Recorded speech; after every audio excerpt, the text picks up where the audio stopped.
नमस्कार दोस्तों।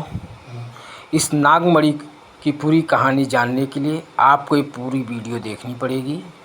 और सच्ची कहानी है।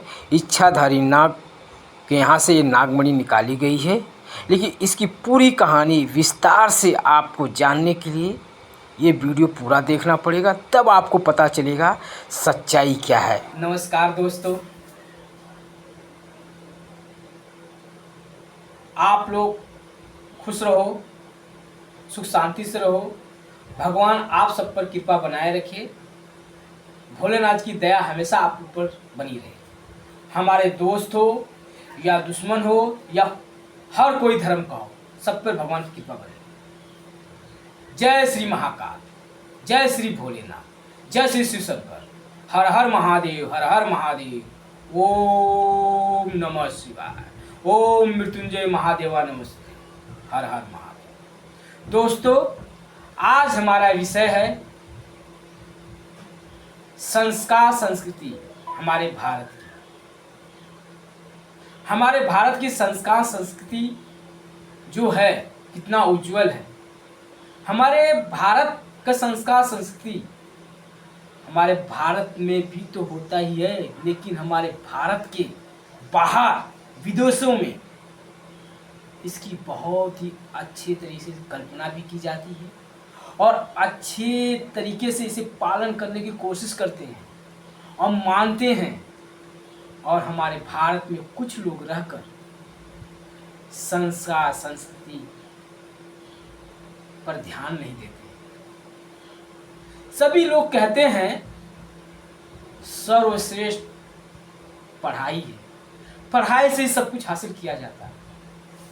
हम मानते हैं पढ़ाई से सब कुछ हासिल किया जाता है, तो पढ़ लिख कर पैसा कमा कर नौकरी चाकरी बुद्धि ज्ञान सब कुछ है, लेकिन अपने माता पिता की सेवा नहीं कर रहे हैं, माता पिता का दुर्व्यवहार कर रहे हैं धर्म पत्नी की बातों में आकर।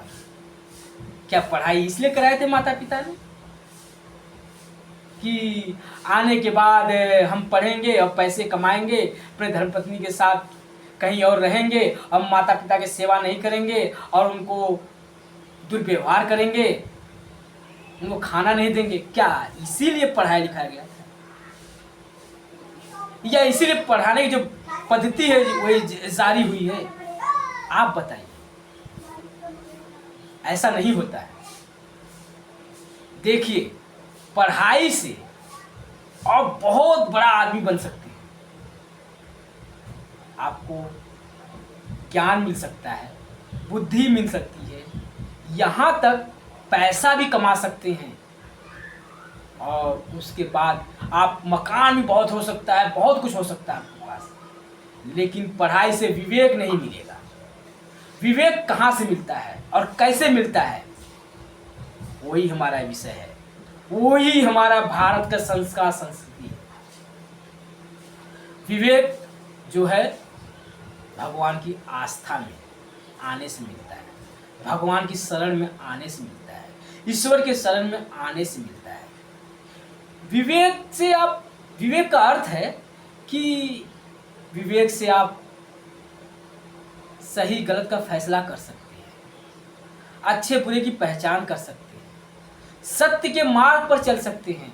और कुछ गलत करने जाएंगे ना, तो क्या होगा, आपको वो कार्य करने को आपका दिल जो है मन मना करेगा। जब आप भगवान की शरण में रहेंगे, भगवान की आस्था में रहेंगे, तो गलत काम नहीं करेंगे। यही सत्य है और उससे ही मिलता है।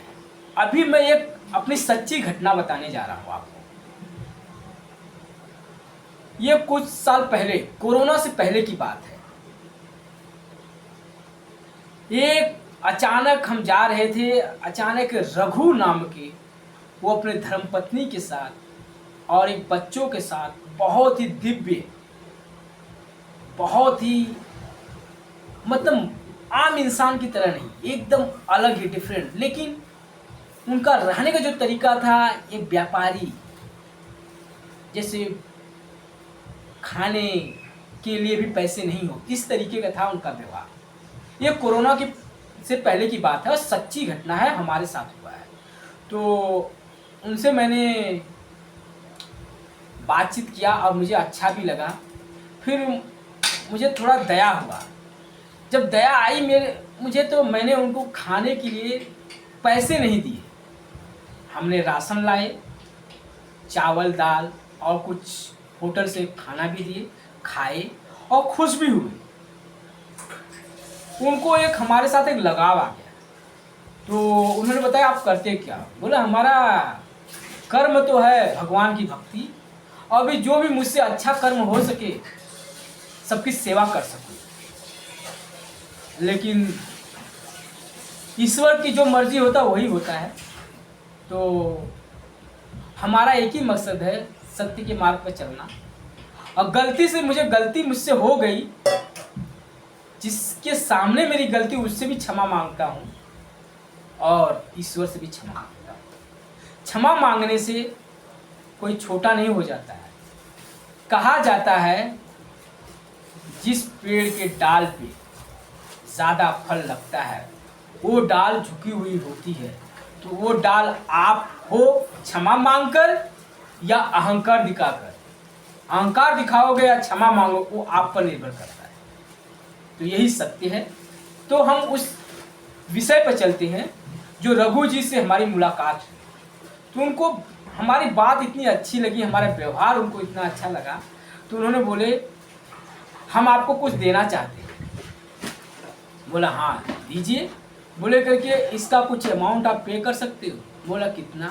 कुछ हजारों में बताए, कुछ हजारों ना के बराबर। जो तो नागमणि, इच्छाधारी नाग के जरिए माध्यम से जो नागमणि उत्पन्न होती है, वो मुझे देने के लिए बोले कि मैं आपको देता हूँ, क्योंकि ये आपके लिए ही बनी हुई है।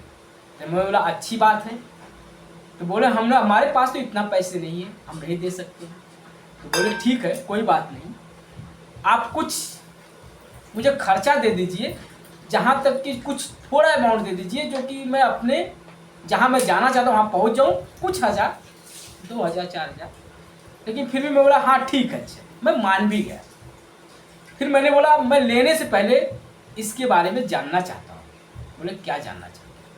बोले आप भी भक्त हैं भोलेनाथ जी के, शिव जी के, और हम भी भक्त हैं। मुझे ये जानना है ये आपको कैसे मिली और मुझे क्यों देना चाहते हैं? तो उन्होंने बोले हमारा जो रहन सहन है, हम आदिवासी लोग हैं और हम लोग के कुछ होते हैं जो वहाँ की क्रिया होती है, पूजा पाठ करके हम निकलते हैं। तो हमें समय पता होता है कि इस समय इतने बजे नागदेव के कुछ इच्छाधारी नाग पृथ्वी पर भ्रमण करने आते हैं। तो उसके हम इंतज़ार में रहते हैं। हम लोग उस नागमणि को हासिल करने के लिए पहले नागमणि को जाकर किसी वस्तु से उसे ढक दिया जाता है, और उसकी रोशनी न मिलने पे अंधेरे में सांप को दिखाई कम देने लगता है। उस समय फिर हम लोग उसे मार देते हैं। अब मारने के बाद उस नागमणि को हम लोग अपने हाथ से भी छू नहीं सकते, क्योंकि हमारे जो बुजुर्ग लोग हैं, जो बड़े लोग हैं, वो लोग ये कहते हैं उसे हाथ से छुओगे हाथ जल जाएगा, हाथ में होल हो जाएगा। वो इतना तेजस्वी होता है, उतना तेज होता है। ये सत्य बात है। मैं उस नागमणि की वीडियो के साथ भी ये वीडियो जोड़ूंगा, इतने ही बातें काट कर उसमें जोड़ूंगा। डेट है 16/3/2021। तो दोस्तों ये नागमणि की डेट थी, और अभी ये खोला जा रहा है। जो नागमणि जो इच्छाधारी नाग के यहाँ से उत्पन्न हुआ है। और देखो इसको हाथ से भी छुएंगे नहीं, हाथ से छू भी नहीं सकते। ये देखिए निकाल रहे, उसको निकालने की कोशिश कर रहे हैं और वो निकल नहीं रहा। तो उसको देखो उसके ढक्कन से निकालने की कोशिश, नहीं निकला अभी। हाँ एक लकड़ी से उन्होंने निकाले, हाथ से नहीं छुए, हाथ से छू भी नहीं सकते, बहुत तेज़ होता है, हाथ जल जाएगा। अब देखिए इसको अंधेरे में छोड़ देंगे। जब ये अड़हुल का फूल है, इसे खाया भी जाता है। ये अड़हुल का फूल है और इस फूल को उसके सामने रख दिया और शांत हो गए सभी लोग। अब दूर जाएंगे ये लोग, अंधेरे में हो गया। जब शांत होता तभी ये रोशनी आती, शांति एकदम। ज़रा भी भाप हो जाएगा कि किसी की आवाज़ आएगी, आहट लगेगा तो वो अपने आप बुझ जाता है। अभी वो धीरे धीरे रोशनी आएगी, धीरे धीरे कुछ मिनट में आएगी। अभी कुछ मिनट इंतज़ार कीजिए और देखते जाइए। और इसका जो है नागमणि की जो खासियत है बहुत ही पावरफुल है। ये कुछ मीटरों तक इसकी रोशनी होती है। देखो दिखना चालू हो गया, देखिए हल्का हल्का दिख रहा है, ये दिख रहा है, ये रोशनी दिख रहा है, ये हुआ, ये तेज़ होते जा रहा है, तेज़ होते जा रहा है। वही है। पास में देखिए वो फूल है, वो दोनों फूल है। देखिए कितनी दूर वो फूल रखा गया था, एकदम लग रहा पास में। दूर से कैमरा लिया जा रहा है, एकदम पास में। बहुत तेज़ रोशनी है, बहुत तेज़ है, इसको छू भी नहीं सकते। ज्वालामुखी के बराबर है, उसके समान है, राख हो जाओगे इसको छूने पर। और ये देखो आवाज़ की आहट लगा, वो लोग आने की कोशिश किए तो अपने आप वो बुझ गया। अभी देखो वो अपना लाइट चालू करेंगे। अभी जैसे वो लोग आएंगे, ये देखिए, ये वो लोग आ रहे हैं। हाँ लाइट चालू किया, हल्का हल्का दिख रहे हैं। देखिए वो लोग आ रहे हैं, ये आए, ये फूल को दिखाए। देखो फूल वो खिल गया, बंद था खुल गया वो फूल। देखिए ये सच्चाई है, ये खासियत। दोस्तों ये फ़ोटो मैंने इसलिए लगाया भगवान शिव जी, माता गौरा, पार्वती नाग के साथ, आप लोग को समझने के लिए आसानी हो जाए, इसलिए कि हम कहना क्या चाहते हैं। भोलेनाथ जी, माता गौरा, पार्वती जी आपको कृपा बनाए रखिए। मैं आप लोग बताना चाहता हूँ। फिर उन्होंने, मैं उस दिन बताया तो मुझे बहुत दुख हुआ। मुझे दुख हुआ कि नागमणि तो मुझे दे रहे हैं, कौन है क्या, मुझे उससे आपत्ति, पैसे भी ज़्यादा नहीं मांगते। लेकिन दुख मुझे इस बात का, उस नाग देव के, जो नाग देवता इच्छाधारी नाग जो आते हैं, उनको मार कर उनसे नागमणि हासिल करना, ये कदापि सही नहीं लगता है, ये गलत लगता है मुझे। हमारा हृदय बोला, मेरा मन बोला कि नहीं, मुझे नहीं चाहिए। और मैंने बोला मुझे ऐसे, आप तो इसी नागमणि, किसी आपको नाग देवता के यहाँ से जो नाग इच्छाधारी नाग आए थे और आपको पर्सनली देते और कहते आप किसी की जाके किसी को दे दो, उसको उपकार होगा, जो आपको इच्छा करे, तब आप मुझे देते, उसके मैं कुछ अच्छा मूल राशि भी देता और मैं उसे ग्रहण भी करता। लेकिन आपने मृत्यु मार कर दिया। और हमारा जो गोत्र है नाग देव, और नाग देवता की हम बहुत सम्मान करते हैं, उनकी पूजा करते हैं, तो हम नहीं ले सकते। नाग पंचमी आता है हमारे में, त्यौहार आता नाग पंचमी, हम उनको दूध लावा चढ़ाते हैं। हमारे उत्तर प्रदेश का ये है, सम्मान है, परंपरा है।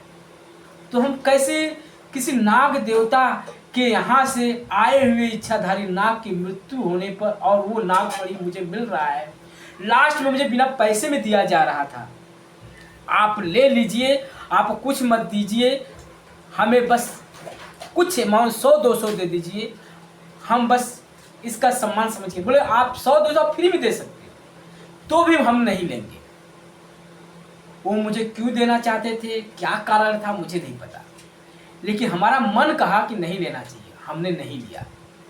वो नागमणि जो है बहुत छोटा ही होता है, लेकिन उसकी रोशनी जो होती है ना, नहीं कह के कम से कम आपको 14 से 15 मीटर की रोशनी तक आपको उजाला देगा।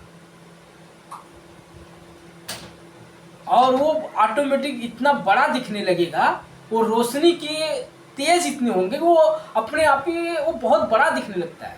लेकिन वो चना, जो चावल का दाना होता है, उससे डबल की साइज होती है वो नागमणि, उससे ज़्यादा नहीं होती है।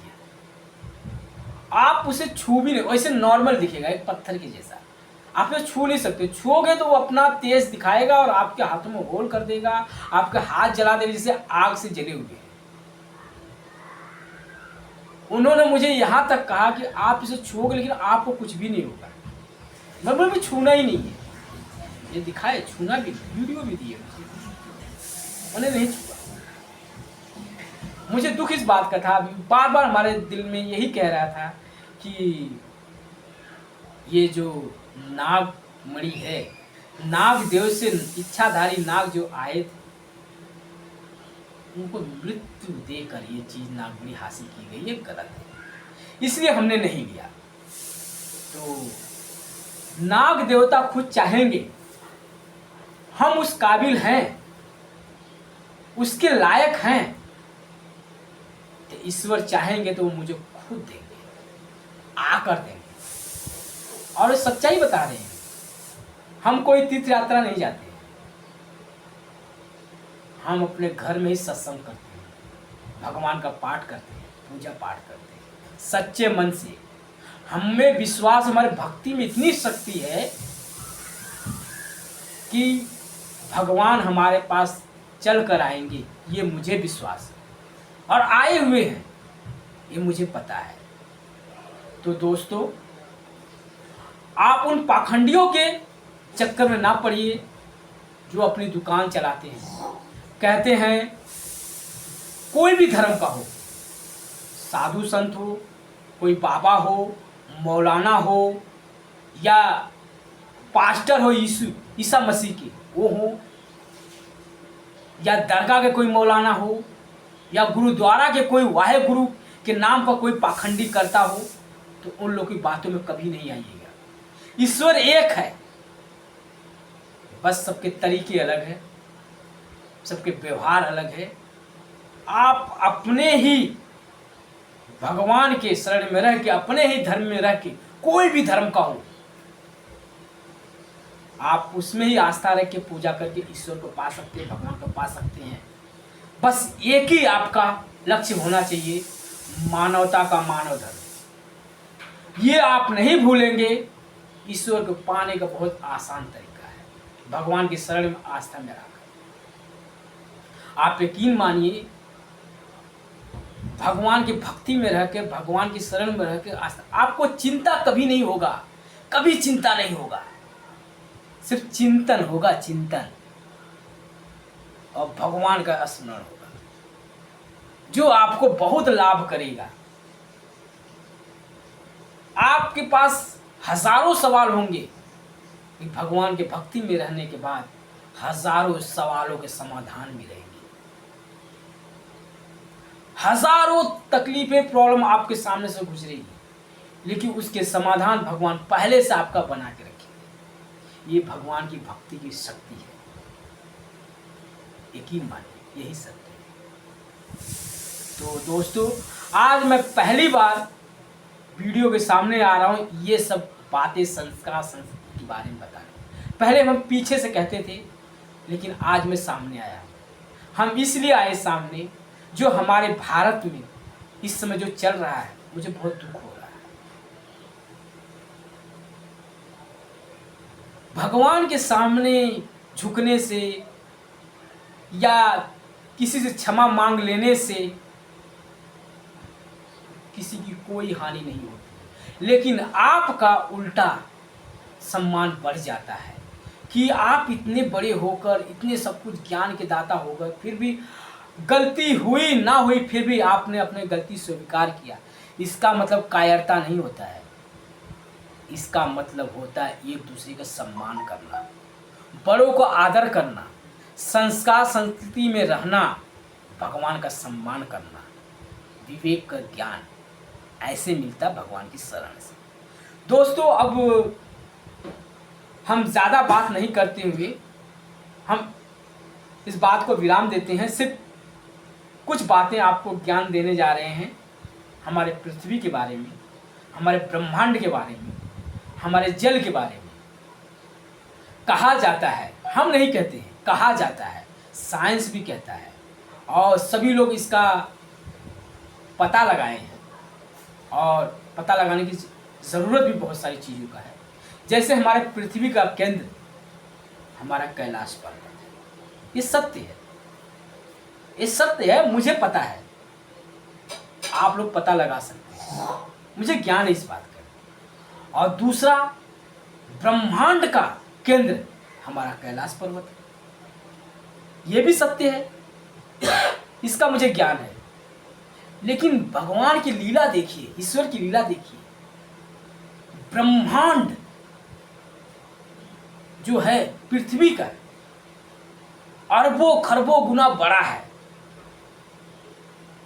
लेकिन हम इतने सौभाग्यशाली हैं कि हम उस पृथ्वी के उस जगह पर हैं, भारत में, जहाँ पर कैलाश पर्वत है और उस कैलाश पर्वत को ब्रह्मांड का केंद्र माना जाता है। हम नहीं कहते हैं, शास्त्रों का कहना, ग्रंथों का कहना है। और जो भगवान के शरण में रहेंगे, भगवान खुद उनको बताते हैं, ज्ञान देते हैं, और साइंस का भी कहना है। और ऐसे ही हमारे जल, कहा जाता है हमारा जो 75% जल है, पानी है, और 25% पृथ्वी है।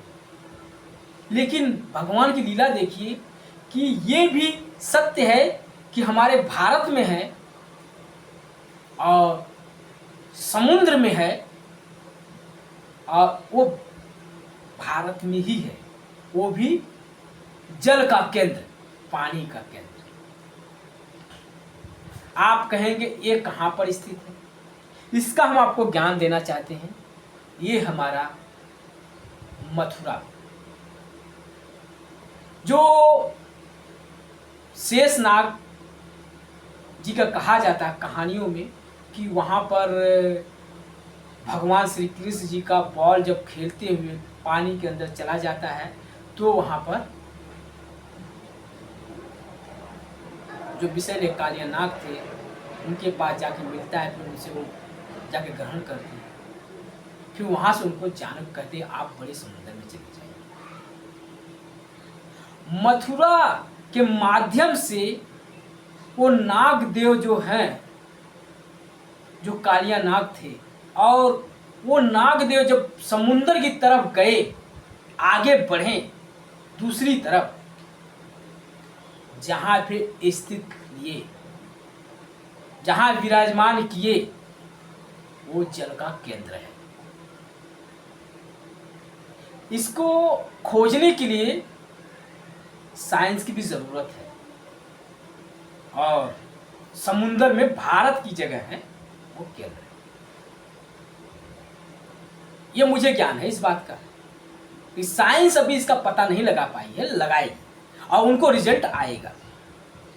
कहीं न कहीं हमारे शास्त्रों ग्रंथों, बहुत सारे शास्त्र है, ग्रंथ है, ढूंढा जाएगा तो हो सकता चारों वेदों में, हो सकता भागवत गीता में, हो सकता शिव पुराण में, हो सकता गरुड़ पुराण में, हो सकता भगवान श्री कृष्ण के बाल लीला की कथाओं में। आपको मिल जाएगा हमारे जल का केंद्र भारत में ही स्थित है। हमने सिर्फ आपको एक उदाहरण दिया है कि मथुरा से जो कालिया नाग भगवान श्री कृष्ण जी के कहने पे जाता है समुंदर की तरफ, और समुंदर पे जहाँ वो कालिया नाग विराजमान होता है, वहीं पर केंद्र है, जल का केंद्र। पूरे समुद्र का जो जल होता है 75%, पूरे पृथ्वी के जितने जल होते हैं 75%, खारा मीठा हर तरह का जल, हरा पीला लाल भी जल है, नीला भी है, उसका केंद्र वही है जहाँ पर कालिया नाग विराजमान हुए हैं। कहाँ पर हुए हैं ये तो भगवान को मालूम है, ग्रंथों को मालूम है, साइंस को मालूम नहीं, साइंस को भी पता लगाना, शास्त्रों को मालूम है, लेकिन मुझे ज्ञान है इस बात का। अब कहा जाएगा तुमको ये ज्ञान कैसे मिला? तो दोस्तों, भगवान की भक्ति में आइए, भगवान की शरण में आइए, ज्ञान का भंडार है हमारे भगवान की भक्ति में। भक्ति शक्ति है, यही सत्य है। तो हम लोग, मैं आपको सब बातें बताएं और इसका ज्ञान दिए, आप लोगों को अच्छा लगे, सही लगे, तथ्य सही है तो अपने दोस्तों को शेयर कीजिए, अपने मित्रों को शेयर कीजिए, और यही अपने मित्रों दोस्तों को कहिए, अपने परिवार के कहिए, रिश्तेदारों को कहिए कि भगवान की शरण में आइए, आस्था में आइए, विवेक का ज्ञान लीजिए। विवेक से आपको बहुत कुछ सीखने को मिलता है। सत्य असत्य की पहचान होती है, अच्छे बुरे की पहचान होती है, सही गलत की पहचान होती है। गलत कदम नहीं उठाते हो, भगवान की शरण में रहने में आपको रोकता है। हमने सबसे बड़ा उदाहरण दिया है नागमणि का। ये भगवान की भक्ति की शक्ति का कमाल है। तो आइए, जरूर आइए। आप सबका बहुत बहुत धन्यवाद। सबको हमारा प्रणाम, सभी दोस्तों को, सभी भाइयों और बहनों को भी हमारा चरण स्पर्श। जो हमारे से बड़े हैं उनको चरण स्पर्श, और छोटों का आशीर्वाद चाहिए, प्यार चाहिए, प्रेम चाहिए। सब लोग अपनी कृपा बनाए। जय श्री महाकाल, जय श्री भोलेनाथ, जय श्री श्री शंकर। हर हर महादेव, हर हर महादेव। ओम नमः शिवाय, ओम नमः शिवाय, ओम मृत्युंजय महादेव।